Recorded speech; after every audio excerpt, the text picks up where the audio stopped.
All right, so I made a video a couple days ago that said, if you own an engine, know this, ... And there seemed to be some interest in that, so I thought I would make another one, also for a friend of mine. Basically, if you use an engine, you need to know these things. So maybe it's not your machine, but these are things you need to know about using a machine. So I'm basically going to talk about basically the choke, which affects hot starts and cold starts, as well as the understanding of load. So I have 3 machines here, all from the same friend of mine, and they all have some things in common, and they all have a few things that are unique. And then whatever machine you may have will have something similar, but also different. And so hopefully this will be applicable to you. Okay, the first thing I want to talk about is choke. What is a choke? What does it do? Why do you need it? When do you use it? So the first thing that's helpful to understand a choke is to understand a drinking straw. Ironically, I don't have any plastic ones here at the house, so you just have to imagine. When you're drinking out of a drinking straw, you're getting pure liquid, like 100% water. If you put a hole in the side, you begin to get a mixture of air and water. A carburetor does the job of a drinking straw, where it mixes air together with gasoline at approximately 15 pieces of air for 1 piece of fuel. And if you've ever sat around a campfire and it started to die out and you blew extra oxygen into it, that's because there wasn't enough oxygen. And that can happen on an engine. That's what we call running rich, when there's not enough oxygen. And when there's too much, that's what we call running lean. Okay, so the carburetor is mixing together the air and the fuel at the right ratios, but that ratio is different for a hot engine versus a cold engine. So what happens is, on a scalding hot engine, as the fuel comes up out of the carburetor, the heat causes that fuel to turn from liquid to gas. And then all of those gaseous gasoline vapors make their way into the engine, and we get the right ratio. But when the engine's cold, all of the liquid that comes out of here, some of it turns into gas and some of it stays in liquid form and collects on the wall of the intake or the cylinder or on the carburetor. And so in order to get the right amount into the engine, we have to give a little bit of extra. And so when you choke an engine, it's as if you were drinking out of your drinking straw, getting air through the hole and liquid up through the straw, and you put your finger over that hole. So you get less air or more liquid. That's what a choke does. And I'll just show what they look like. So this is a carburetor from something like a lawnmower. And over here, you have the throttle. So when you pull the trigger, it opens, you let in more air, you let in more fuel. But on the other side, we have the choke. And it looks similar to what you just saw, except it doesn't plug it off completely. So you can imagine when this is open, it's like you're sucking on the straw, trying to get stuff out of the glass. And if this is open, then you're getting mostly air and a little bit of fuel. But if you choke it, it's like putting your finger over the hole, and now you're getting more fuel that comes up through here. On a 2-stroke, like a chainsaw, here you have the throttle connected to your trigger, and here you have the choke. And what's happening in between the choke and the throttle, that's where the fuel comes up. But just imagine, for simplicity, that fuel comes up right through the middle. And so when we choke the backside, you'll notice there's still holes, so we're not completely choking off the engine. Otherwise, you'd get no air. We do need some air, but that's what a choke does. And you'll see in this case, it's even connected to the little orange choke lever that you may know about. So some of the manufacturers have started labeling their chokes as cold start, hot start, and that's because instead of describing the function, you're describing the scenario in which it's needed. So you can have a cold engine in Hawaii or Alaska. It's not about the temperature. It's about, is the engine at operating temperature? And the simplest way to summarize it for you is, if you're willing to touch with your bare hand the hottest part of the engine and it doesn't burn you, that's a cold engine, like all of these right now. If the engine is too hot to do that, and you're unwilling to do that, that's at least a warm engine, maybe a hot engine. So if you're using a chainsaw and you take a 5-minute break, the engine's still hot. If you empty the leaves out of your bagging lawnmower, 5-10 minutes later, it's still hot. So what you don't want to do is you don't want to choke a hot engine, because what you do is you're sending an extra amount of fuel and a small amount of air, and you can do what's called flooding the engine. Okay, so that's the difference between a hot start and a cold start. That's what the choke does. And The next thing I want to talk about before I do a quick demonstration is the load on the engine. So everyone can easily imagine how you ought not to take a small sedan and tow a massive trailer behind it. We all know that that would be too much for the engine. Well, what people don't always realize is that you can do the same thing on a small engine. So on a weed whacker, you may or may not know that built into the guard is a small knife. And that knife automatically clips the string to the right length. You may also not know that this string comes in various diameters.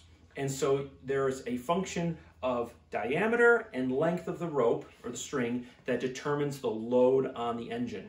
And so when you see people who take these off and these strings get really wide and long, you are bogging down the engine just like if you tried to tow a tractor with a little Toyota Corolla.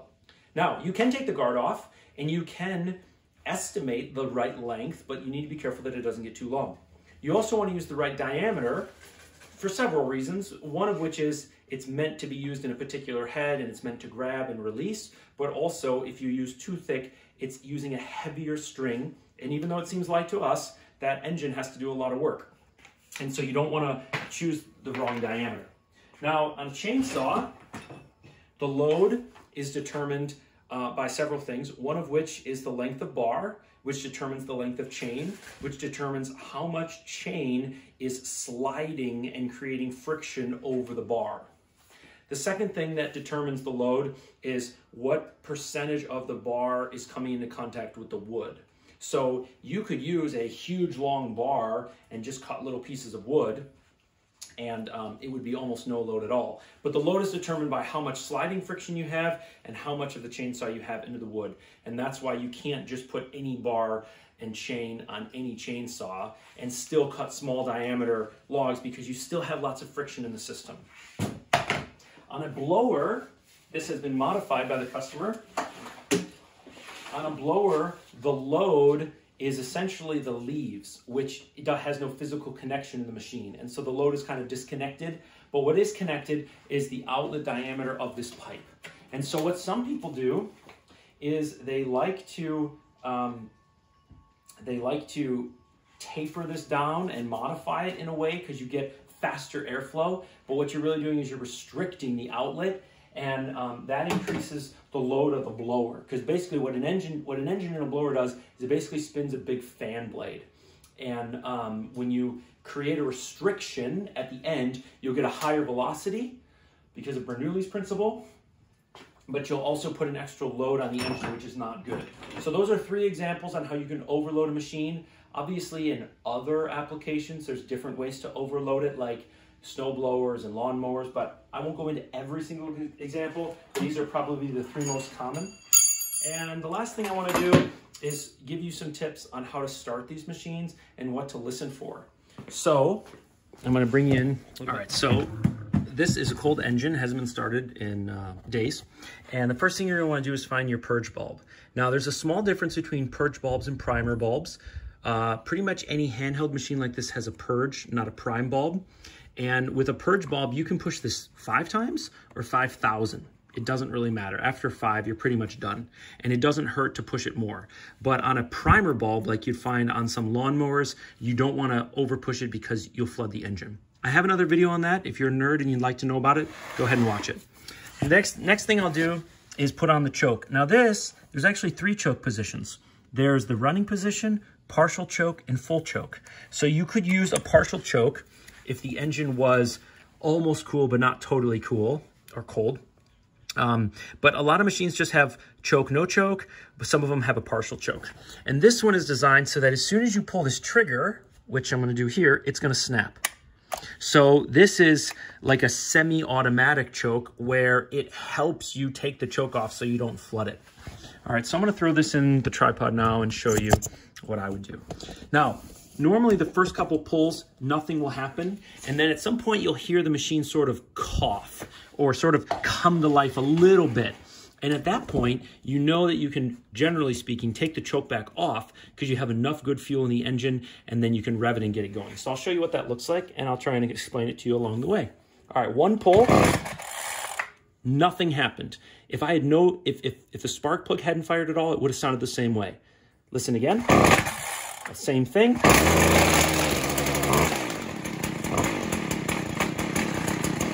Okay. So in this case, it started up on the third pull. Very often what will happen is instead of fully starting, it'll like cough to life for a few seconds and die again. In that case, I would turn off the choke and then pull it 1 or 2 more times, and it would probably start and stay running. Sometimes, depending on where the idle has been set, it's helpful to pull the trigger and give it some gas when it does start. So now let's look at another one. On this machine, same thing. We have a purge. In this case, they call it a purge pump. So we'll push that 5 times. I would say just push it the amount of times that the manufacturer recommends. Often it's listed, it tells you exactly how many times to do it. All right, here's your choke. You can pretty much always assume that the position that's in your way is choke on, and then the position that's out of your way where you're not gonna snap it off is choke off, because most of the time you're running with the choke off. All right, and then we'll turn our ignition on. We're gonna take our chain brake off. Okay, so let's see how this one goes. Nothing. Now, that's a perfect example of a cough, or it sort of sounds like it's gonna start and then dies again. At this point, I would turn the choke off. You probably could leave it on, but you'll need to get it off kind of quick, otherwise you'll start to flood. So I'll take this off and I'll be ready to pull the trigger because it'll be ready to run.